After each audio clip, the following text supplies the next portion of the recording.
Indonesia adalah negara yang kaya,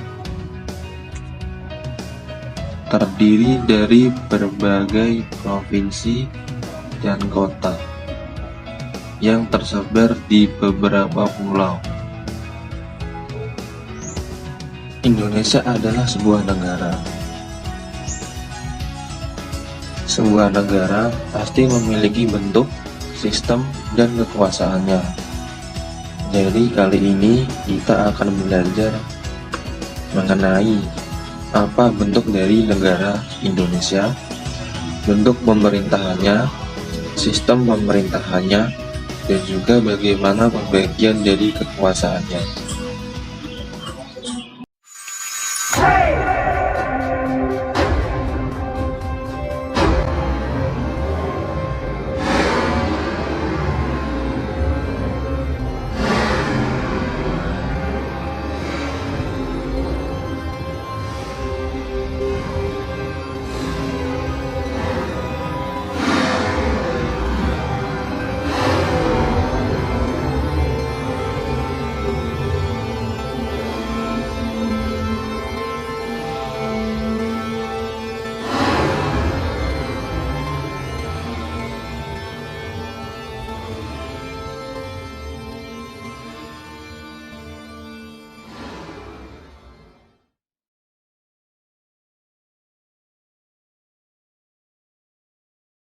Bentuk negara terbagi menjadi dua, yaitu negara kesatuan atau unitarianisme dan juga negara serikat atau federasi. Negara kesatuan adalah bentuk suatu negara yang merdeka dan berdaulat dengan satu pemerintahan pusat yang berkuasa dan juga mengatur seluruh daerah. Namun pada pelaksanaannya, negara kesatuan ini terbagi ke dalam dua macam sistem pemerintahan, yaitu sentral dan juga otonomi. Kekuasaan di pemerintahan pusat atau sentral dan di pemerintahan daerah atau otonomi tidak sama dan juga tidak sederajat. Oke, selanjutnya yaitu negara serikat atau federal. Negara serikat atau federal adalah bentuk negara gabungan yang terdiri dari beberapa negara-negara bagian yang telah merdeka atau telah berdiri sendiri sebelumnya. Namun setelah itu negara tersebut bergabung dengan negara serikat, sehingga sebagian kekuasaannya diserahkan kepada negara serikat. Penyerahan kekuasaan dari negara bagian ke negara serikat biasanya dikenal dengan istilah limitatif atau satu demi satu. Maksudnya, hanya kekuasaan yang diberikan oleh negara-negara bagian saja yang menjadi kekuasaan dari negara serikat. Namun, pada perkembangan selanjutnya, negara serikat mengatur hal yang strategis seperti kebijakan politik luar negeri dan juga keamanan dan pertahanan negara.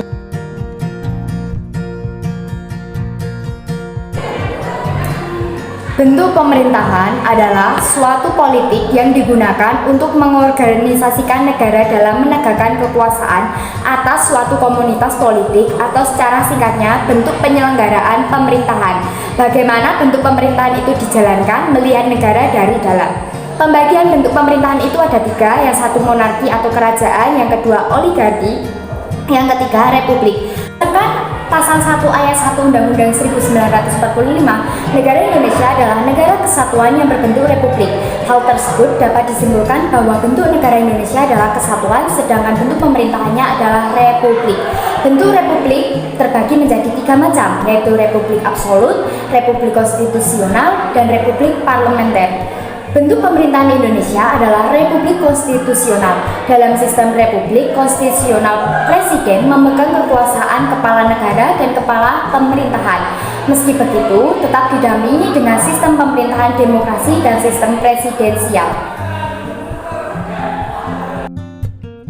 Mengapa Indonesia memilih bentuk republik? Terdapat sejumlah alasan Indonesia menganut bentuk negara republik, khususnya republik konstitusional. Republik identik dengan kedaulatan rakyat. Alasan yang mendasari Indonesia memilih bentuk pemerintahan republik konstitusional adalah bentuk negara kesatuan republik mengandung isi pokok pikiran kedaulatan rakyat. Negara republik diharapkan dapat mewujudkan persamaan kedudukan bagi setiap warga negara, terpenuhinya hak sosial, ekonomi, dan politik warga negara, serta mengaktifkan peran warga negara dalam menjaga kedaulatan negara. Ciri dari bentuk pemerintahan Indonesia yang pertama adalah presiden sebagai kepala negara dan kepala kepemerintahan. Yang kedua, bentuk pemerintahan Indonesia yang menganut republik konstitusional mengharuskan rakyat untuk memilih. Yang ketiga, bentuk pemerintahan di bawah republik. Yang keempat, membagi kekuasaan yaitu dengan legislatif, yudikatif, dan eksekutif. Yang kelima, sistem pemerintahan presidensial. Dan yang terakhir, bentuk pemerintahan Indonesia dikenal dengan negara hukum.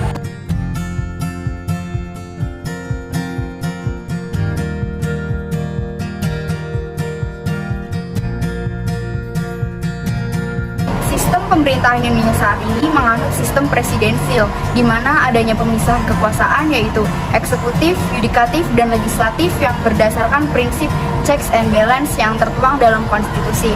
Namun tetap diperlukan adanya penyempurnaan, terutama pengaturan atas pembatasan kekuasaan dan wewenang yang jelas antara ketiga lembaga negara tersebut.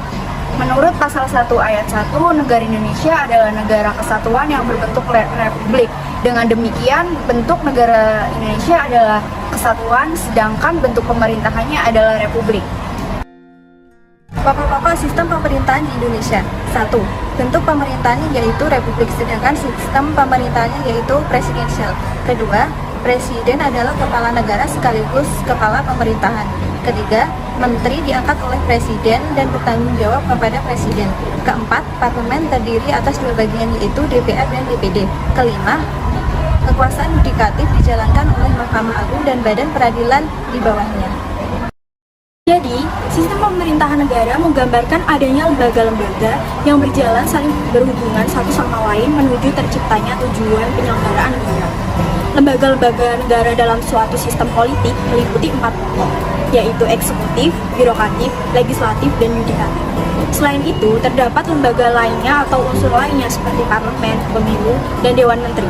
Pembagian sistem pemerintahan negara secara modern terbagi menjadi dua, yaitu presidensial dan parlemen. Bagian kekuasaan menurut John Locke. John Locke ketika masa pemerintahan parlementer dalam bukunya yang berjudul Two Treatises of Government mengusulkan agar kekuasaan di dalam negara itu dibagi dalam organ-organ negara yang mempunyai fungsi yang berbeda-beda. Menurutnya, agar pemerintah tidak sewenang-wenang, maka harus ada pembagian pemegang kekuasaan ke dalam 3 macam, yaitu kekuasaan legislatif atau membuat undang-undang, kekuasaan eksekutif atau melaksanakan undang-undang, dan yang terakhir kekuasaan federatif atau melakukan hubungan diplomatik dengan negara-negara lain seperti mengumpulkan perang dan perdamaian, dan menetapkan perjanjian-perjanjian.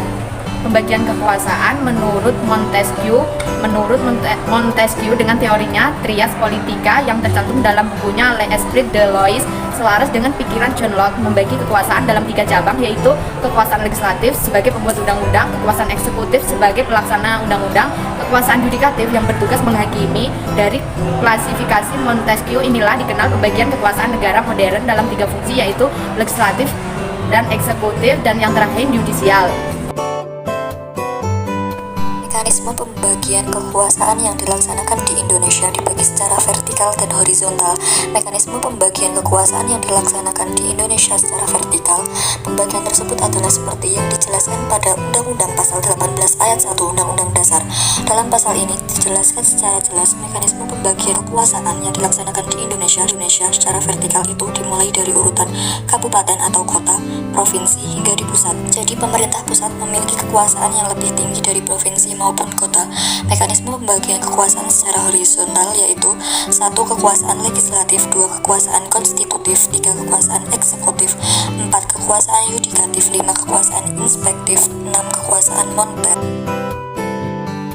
Perbedaan konsep yang dikemukakan menurut John Locke dan Montesquieu yaitu, menurut John, kekuasaan eksekutif merupakan kekuasaan yang mencakup kekuasaan yudikatif karena mengadili, itu berarti melaksanakan undang-undang.